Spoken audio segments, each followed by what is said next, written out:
The northeastern part of the United States holds many stories, most of which are rarely spoken of. People in this area tend to stay quiet about it, but there's an undeniable sense of discomfort surrounding the forests. At times, they can feel almost unwelcoming. If anyone has experienced anything similar to what I'm about to share, I would appreciate hearing about it. This took place around 9 years ago on a bright afternoon. I was out walking my dog along a secluded dirt trail not far from my home, a route we had traveled countless times before.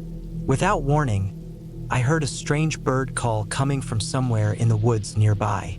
As I continued walking, the same call echoed again, always staying just out of sight. The call unsettled me because it was unfamiliar, and I desperately wanted to see the bird to figure out what it was. However, no matter how hard I searched or how carefully I examined the trees and brush, I never saw a single movement. The bird's call seemed to move from place to place, as if teasing me. Eventually, I reached a small wooden bridge that crossed a narrow creek and decided to turn around and head back. This part of the road was mostly empty, with only the ruins of an old factory and a decaying, abandoned house from long ago lining the path. As I walked back, the calls kept coming, increasing in frequency to a maddening level.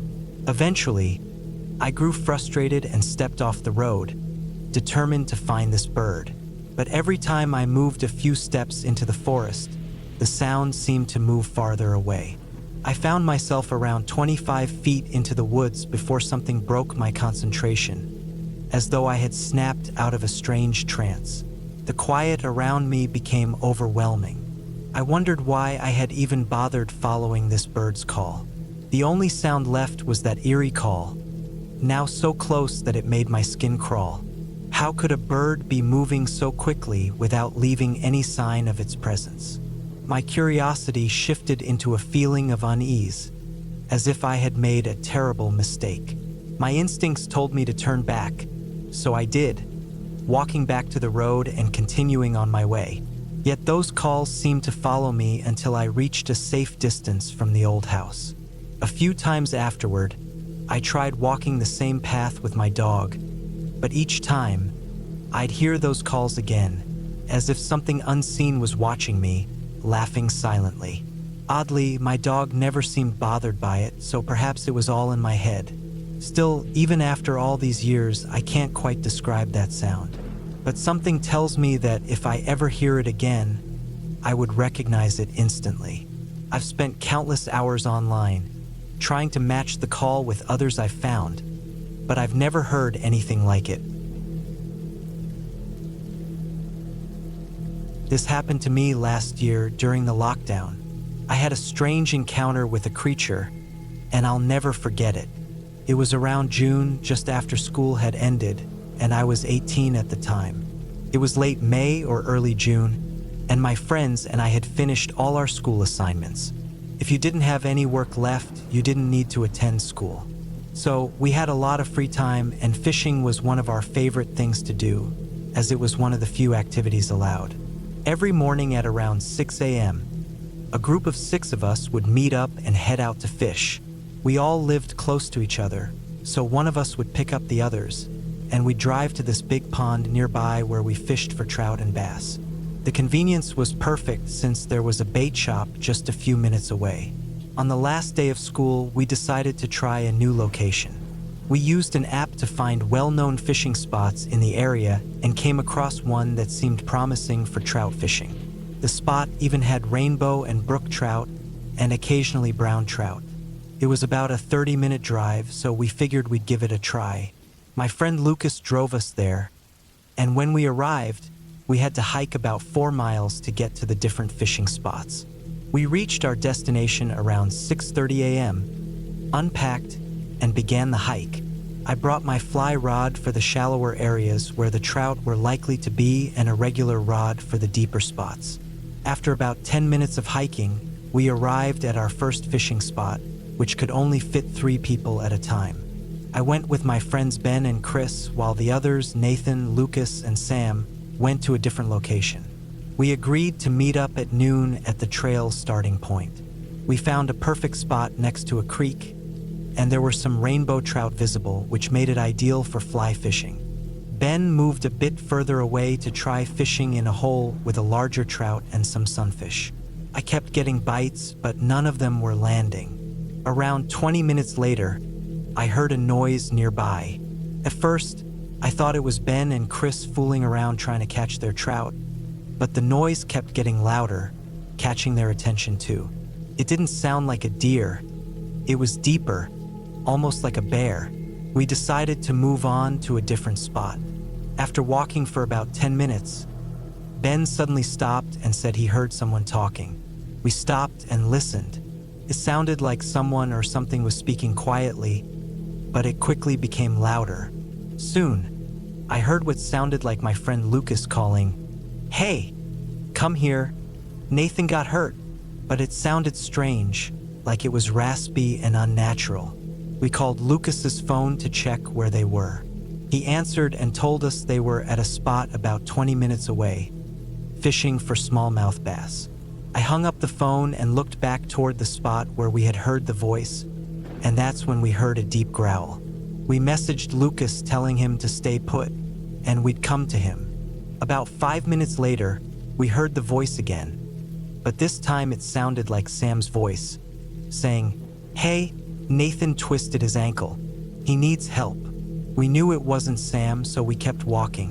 When we finally met up with the others, we told them everything that had happened. Without wasting any time, we left the mountain and headed home. Later, we talked about what could have happened, but none of us could come up with a clear answer. If anyone has any thoughts or theories, I'd love to hear them.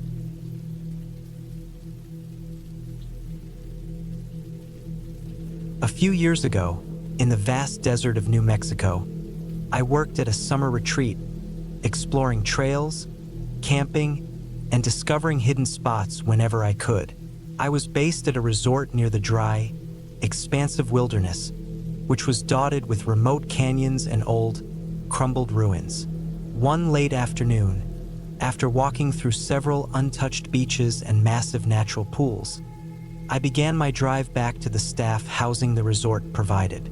Without tourists, the land around the resort was mainly barren desert, with a few scattered bushes and occasional ranches. On my drive back, I saw some flickering lights off to my right in the distance.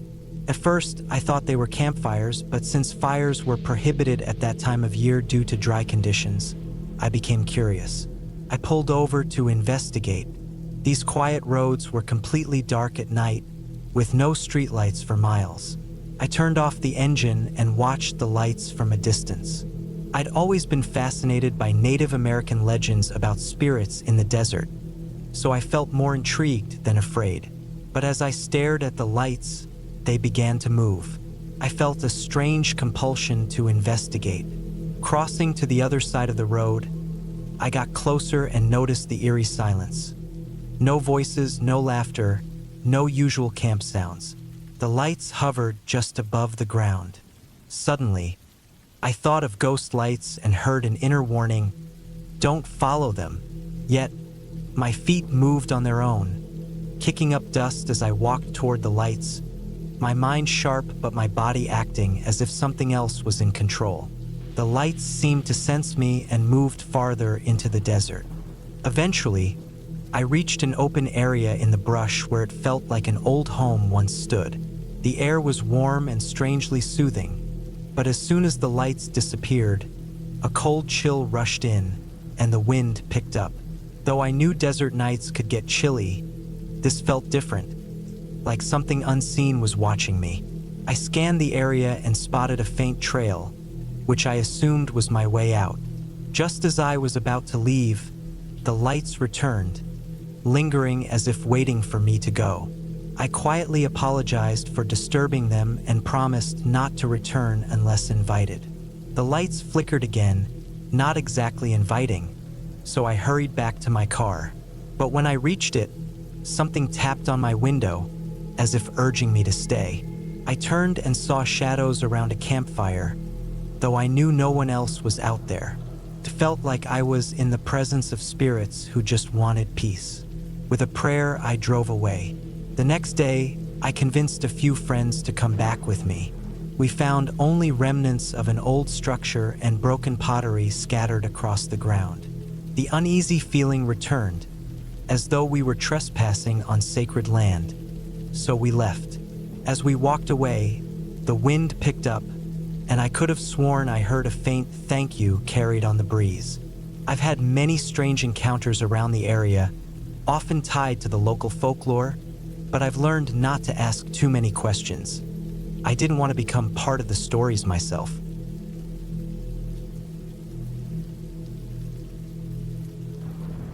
In 2016, a close friend of mine and I decided to explore a secluded area in the woods of southern New Zealand. We were out mainly for exercise and to spend some time outdoors. The hike up the hillside was uneventful, with only a few wallabies seen along the way. When we reached the top, the view was breathtaking, a perfect place to relax for a while. As the evening drew on, we turned on our flashlights and headlamps and began our cautious descent back down. The walk back down was calm at first, with only a few odd noises from restless animals. However, about 3/4 of the way down, we stopped to catch our breath. It was strange because we hadn't felt tired, even though we had taken several breaks earlier. Yet now we felt a deep, unexplained fatigue. Then we noticed something odd. There was complete silence.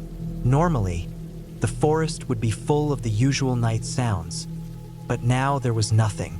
No insects, no animals, not even the usual rustling of leaves. The woods had fallen entirely silent. Growing uneasy, we quickened our pace. When we reached the bottom of the trail, the sounds of the night returned, like flipping a switch. We continued walking, chatting casually, and stepping aside for the occasional passing car. But after another kilometer or so, the ambient sounds faded again, and instead we began hearing strange noises. At this point, exhaustion was settling in, but my adrenaline spiked when I realized that the eerie silence was back. Then we heard it, a deep, raspy roar coming from the trees to the right of the road. It didn't sound like anything human. As we got closer, we heard loud crashing noises followed by a horrible animal scream, which was suddenly cut off. We had already turned off our lights and were creeping along the road, but curiosity led us to shine our flashlights in the direction of the sounds. What we saw next made my heart race, and if my friend hadn't been there, I would have bolted back to town without a second thought. Despite trying to stay calm, we both froze, holding onto our knives, staring at what was in front of us. The creature was watching us with intense eyes filled with hunger. In its jaws, it held a wallaby, nearly fully grown, though it was barely recognizable, gutted while still alive. Every instinct screamed at me to run, but for some reason, I stayed still. For what felt like an eternity, the creature watched us as if deciding whether to leave its kill for us. Finally, it crouched and gave a low growl before slowly backing up. Then, with a sudden leap, it jumped about 5 meters up a rock face behind it and climbed higher, letting out the same unsettling growl as it disappeared from view. The creature was enormous, covered in grayish-white fur, and could stand on 2 legs when it chose. Its jaw was twisted, powerful, and its claws looked almost human, like they could grasp. But the most terrifying part was its eyes, full of nothing but hunger and malice.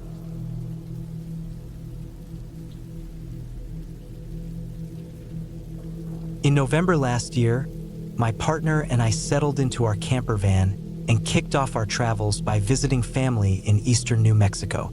After that, we went to a music festival in Arizona. Once the festival ended, we stayed in Phoenix for a while to explore the mineral show before planning our route northward, passing through Sedona and heading to the Grand Canyon. On our way, we found a peaceful, isolated camping spot in Tonto National Forest, tucked along a small Forest Service road.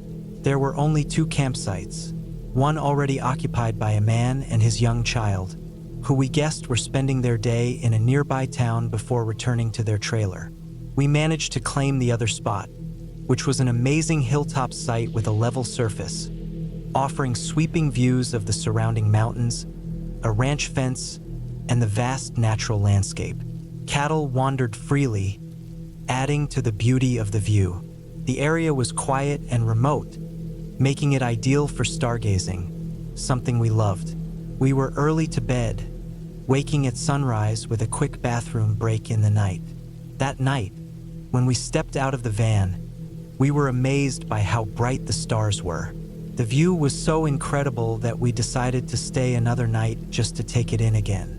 The next day, we spent time listening to music and soaking in the beauty of the land. I kept noticing a flickering light on a ridge far off, which I mentioned to my partner, but he didn't see it. I thought little of it until the light flashed again several times, making me wonder if someone was signaling for help. However, the light moved too fast for it to be a person on foot. That evening, after dinner, we watched the sunset and went back inside around 11 p.m. A while later, we stepped back out to gaze at the stars, and almost immediately, I noticed a bright light that was very close. I asked my partner if it could be the North Star. We watched it drift and move erratically, almost like a hummingbird, shifting colors between yellow, red, and blue. I wasn't too surprised, as I'd seen similar lights near Marfa, but this movement was different. Then, the light started changing to vivid purples, blues, and hints of magenta, creating a soothing display. It began moving closer, flashing greens, pinks, and deep blues, until it hovered just beyond a large juniper tree. My heart skipped a beat as I realized how close it was, almost as if it were observing us, like a curious child peeking around the tree. Suddenly, a wave of fear hit me at how close it had come, and I felt like it was asking a question I wasn't prepared to answer. I might have made a noise or moved back, and the light responded by lowering toward the ground and pulsing red, which made me feel uneasy. In a panic, we rushed back into the van and locked the doors. The windows were covered with insulating foil so we couldn't see outside, and at that moment I didn't want to look. I was terrified, struggling to breathe. After a while, curiosity got the better of us and we decided to check again. When we peeked outside, everything seemed normal, which gave us some relief but also made me wonder if I had imagined the whole thing. I glanced to my left, beyond the ranch fence, and saw several more lights moving in soft greens and blues, which were farther away, helping to calm my nerves. But when I looked back at the ridge I had noticed earlier, I thought I saw a larger figure moving in the darkness. I dismissed it, only to be startled by a sudden bright light illuminating the valley below. But this wasn't just any light. It looked like a large robotic figure shining a beam down to the spot where we had seen the colored lights. It flashed a few times and then disappeared, along with the other lights. We didn't think to capture the moment on our phones, but the experience left a lasting impression. When we looked at photos we had taken during the trip, we later noticed some strange things we hadn't seen at the time.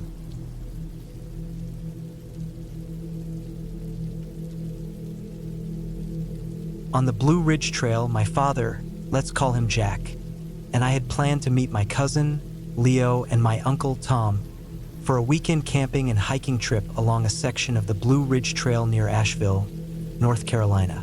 The drive would take almost 8 hours, so Jack and I decided to leave by 7 a.m. to ensure we had enough daylight for a good hike. Now, a bit of background. My dad is great, but being on time is not his strong suit. He always has amusing reasons for being late, though he gets a bit defensive if you don't laugh along. This time, he didn't show up until nearly 10 a.m., honking the horn instead of coming to the door. I was beyond irritated. Nothing frustrates me more than someone honking loudly instead of knocking politely. I barely said a word to him on the drive, and he knew I was upset, but he kept making jokes to lighten the mood, even though he hadn't called ahead to let me know he'd be late. We made a few stops for snacks along the way, and he'd light a cigarette each time we got back in the car, even though he knew I hated the smell of smoke. Around noon, When we were supposed to meet Leo and Uncle Tom, I got a message asking where we were. I told them that Dad's delay would make us arrive around 6 p.m. They weren't happy either. By the time we reached the trailhead, the sky was already turning a shade of orange. We had planned to take a loop trail, coming back to the cars after the weekend. As soon as we parked, a light rain began. We should have been much farther down the trail by then, but we were still at the trailhead with Leo and Uncle Tom grumbling about the delay, while Jack took his time gathering his gear. Finally, we set off using headlamps since it had gotten dark under the thick tree cover. For anyone who's never hiked in the dark woods, headlamps don't do much. You can barely see 10 feet in front of you, and the steady rain that started an hour later only made it worse. Spirits were low, and Leo suggested we sing to boost our morale and possibly scare away any wildlife. As we crossed a creek, Leo tripped and broke his watch, a reward from his company. At that point, all we wanted was to find a spot to set up camp. We needed to reach a designated area with ropes to hoist our food out of the reach of bears. After trudging along, we found a spot, and I'd lost track of time, but I guessed it was close to midnight. We set up our hammocks along a small slope off the trail and wished each other good night, settling in for the night. I was just beginning to fall asleep when I suddenly woke up, feeling an intense sensation of being watched.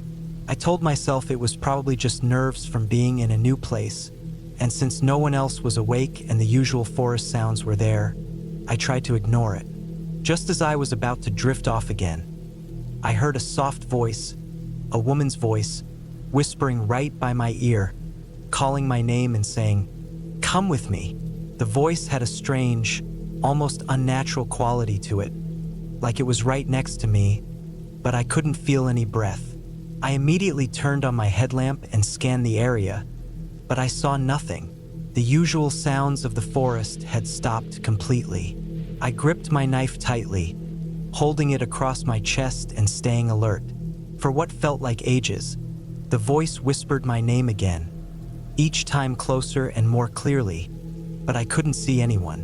No footsteps, no rustling leaves, no movement. Just the same eerie voice repeating its invitation. With every whisper, I felt my skin prickle, and I couldn't sleep. I stayed wide awake until eventually, the usual forest sounds returned. I had always believed in strange things, but this was something I had never experienced before. My family is skeptical about the supernatural, but the next day, I confided in Uncle Tom to see if he had heard anything. He looked at me, visibly shaken, but didn't say anything. We still had 2 more nights on the trail, but thankfully, we managed to start earlier the next day and set up our hammocks in a tighter circle. That night, the strange voice didn't come back, and neither did it the 3rd night. After a tough hike back to the cars, we were ready to leave that eerie experience behind. It was definitely one of the strangest, most unsettling nights I've ever had.